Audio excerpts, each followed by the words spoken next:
High বন্ধুরা, কেমন আছেন সবাই? আসসালামু আলাইকুম রহমতুল্লাহ। আমি ভালো আছি। রমজানের উপলক্ষে ছোটোখাটো একটা অনুষ্ঠান করলাম মেহমানদের জন্য। দেখতে থাকুন আপনারা আমি কি তৈরি করতেছি। ইফতারের জন্য সব প্রস্তুত, প্যাকেট করে নিব, তারপরে সবাইকে দিয়ে আসবো। এখানে বাসমতি চাউল 2 কেজি নিয়ে নিলাম, দধি লাগবে, দধি নিয়ে নিলাম, গরু মাংস 3 কেজি নিয়ে নিলাম, পিওর মাংস, কোনো চর্বি নাই, হাড্ডি নাই।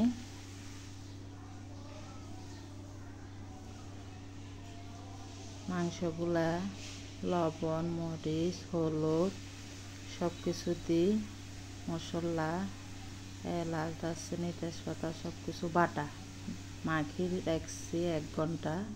1 ঘন্টা পরে আসলাম রান্না করতে। এখন রান্না বসায় দিব, সব কিছু দিয়ে দধি দিব,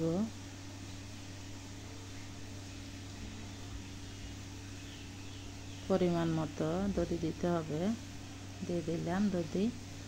এখন মাখিয়ে নিব, ভালোভাবে মাখিয়ে নিব। আমি একা ভিডিও করতে একাতে পারি না, ছেলেকে বললাম একটু ভিডিও করে দিতে। ভালোভাবে মাখিয়ে নিব, মাখিয়ে বসাই দিব চুলার উপরে। হালকা লেবুর রস দিলাম, টমেটো সস দিয়ে দিলাম, দেখাই নেই এগুলা। দারচিনি, তেজপাতা দিয়ে বসাই দিলাম চুলার উপরে।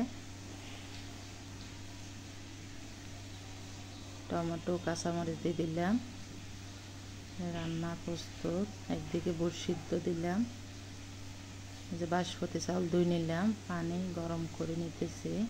পানির ভিতরে তেল, লেবুর রস, দারচিনি, তেজপাতা, এলাচ দিয়ে দিলাম, পানি ফুটাই নিলাম। এখন চাউলগুলা দিয়ে দিব, দিয়ে দিলাম, নাড়াচাড়া করব যেন একটার সাথে একটা না লাগে যায়। এই যে ভাত হয়ে গেল, নামিয়ে নিব। এখন নামিয়ে নিলাম, পানি ঝরাই নিব। মাংস কষানো হয়ে গেছে, ভাতগুলা দিয়ে দিব। এখন পাতিল এটা ছোট, এটাতে সবগুলা হবে না, অন্য পাতিলে নিয়ে নিব।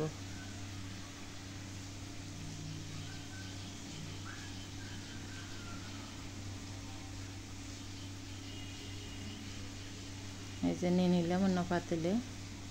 এইভাবে থাকবে আধা ঘন্টা, ইফতারের জন্য প্রস্তুতি করব। এখন এই যে সব কিছু তৈরি করে নিলাম, দেখাই নাই আপনাদেরকে।